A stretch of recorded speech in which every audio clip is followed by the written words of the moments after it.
2007 के आसपास की बात है। नवीन वेस्ट बंगाल के एक छोटे से गांव का लड़का कोलकाता में रहकर अपनी 12th की पढ़ाई कर रहा था। रिजल्ट आया और वो खुद भी शॉक हो गया। 98.8%। पूरा गांव प्राउड फील कर रहा था। नवीन ने जल्दी जल्दी टॉप कॉलेजेस में अप्लाई किया और उसका एडमिशन सिलीगुड़ी के एक रेप्यूटेड कॉलेज में हो गया। घर वालों ने खुशी खुशी उसे भेज दिया। सिलीगुड़ी पहुंचते ही उसने एडमिशन फॉर्मेलिटीज कंप्लीट कर ली, लेकिन प्रॉब्लम शुरू हुई हॉस्टल को लेकर। कॉलेज हॉस्टल फुल था। नवीन अकेला था, ना फैमिली ना कोई सपोर्ट। उसने पीजी, रेंटेड रूम सब ट्राई किया, लेकिन या तो रेंट हाई था या रूम अवेलेबल नहीं था। थका हारा एक शाम वो चाय की दुकान पर बैठा था। तभी चाय वाले ने कहा, एक हॉस्टल है, थोड़ा आउटर एरिया में है, रहना हो तो ट्राई कर लो। अगले दिन नवीन वहां पहुंचा। हॉस्टल पुराना था, टूटा फूटा, वॉल्स पर डैम्प पैचेस और अजीब सी स्मेल। रूम मिला टॉप फ्लोर लास्ट कॉर्नर।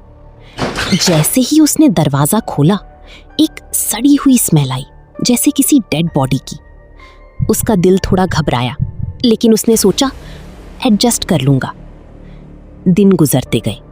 नवीन बस पढ़ाई में बिजी रहा, ना किसी से ज्यादा बात, ना किसी चीज पर ध्यान। लगभग 5 महीने सब नॉर्मल रहा। एक शाम करीब 7 बजे उसको अचानक अनईजीनेस फील हुई, घुटन, बेचैनी। वो बाहर वॉक करने निकल गया। तभी कुछ सीनियर्स ने उसे रोक लिया। 7 के बाद बाहर मत निकला कर। नवीन हंसा। क्यों? उन्होंने धीरे से कहा, यहां कुछ है। एक सीनियर बोला, एक बूढ़ी औरत, एक आदमी और एक बिना सर वाला इंसान। नवीन ने इग्नोर कर दिया। गोस्ट्स डोंट एग्जिस्ट, सिर्फ एनर्जी होती है। अगली रात लाइट चली गई। कमरे में गर्मी, घुटन। नवीन बाथरूम जाने ही वाला था कि उसे बाहर से रोने की आवाज सुनाई दी, जैसे कोई भूखा इंसान हेल्प मांग रहा हो। नवीन ने बिस्किट्स उठाए और बाहर चला गया। मोबाइल की टॉर्च ऑन की। एक पेड़ के नीचे एक आदमी बैठा था, सर झुकाए, रो रहा था। नवीन पास गया। भाई, क्या हुआ? आदमी धीरे धीरे सिर उठाता है और नवीन की सांस रुक जाती है। उसकी आंखें नहीं थीं, बस काला अंधेरा। आंखों से काला लिक्विड बह रहा था। स्किन जैसे हड्डियों पर चिपकी हुई। नवीन चीख भी नहीं पाया। आंख बंद की, फिर खोली। वहां कोई नहीं था। वो भागकर हॉस्टल के अंदर गया। पूरी रात सो नहीं पाया। अगले दिन उसने वार्डन को सब बताया।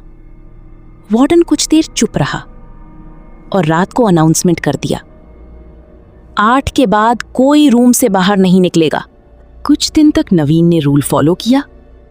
फिर एक रात 2:30 बजे उसकी नींद खुली और उसने देखा उसके कमरे में एक आदमी खड़ा है, बिना सिर के। उसके हाथ में उसका अपना सिर था और वो सिर नवीन को देखकर मुस्कुरा रहा था। इस बार नवीन टूट गया। वो चिल्लाते हुए बाहर भागा। पूरा हॉस्टल जाग गया, लेकिन वार्डन ने सबको वापस भेज दिया। उस रात के बाद नवीन ने डिसाइड कर लिया, यहां नहीं रहना। उसने घर फोन किया। दादी ने साफ कहा, अभी वापस आ जा। नवीन सब छोड़कर गांव लौट आया। उसे एक तांत्रिक बाबा के पास ले जाया गया। बाबा ने उसकी बात सुनकर कहा, तू बच गया। वहां एक शैतान है जिसकी नजर तुझ पर आ गई थी। कुछ दिनों बाद नवीन ने नया हॉस्टल लिया और फिर कभी पीछे मुड़कर नहीं देखा। लेकिन आज भी सिलीगुड़ी के उस पुराने हॉस्टल के बारे में कहा जाता है, रात 8 बजे के बाद वहां कोई बाहर नहीं निकलता, क्योंकि कोई ना कोई आज भी वहां भूखा बैठा है, इंतजार में। भी कभी डर कहानियों में नहीं होता, बल्कि उन जगहों में होता है जहां हम रह चुके होते हैं।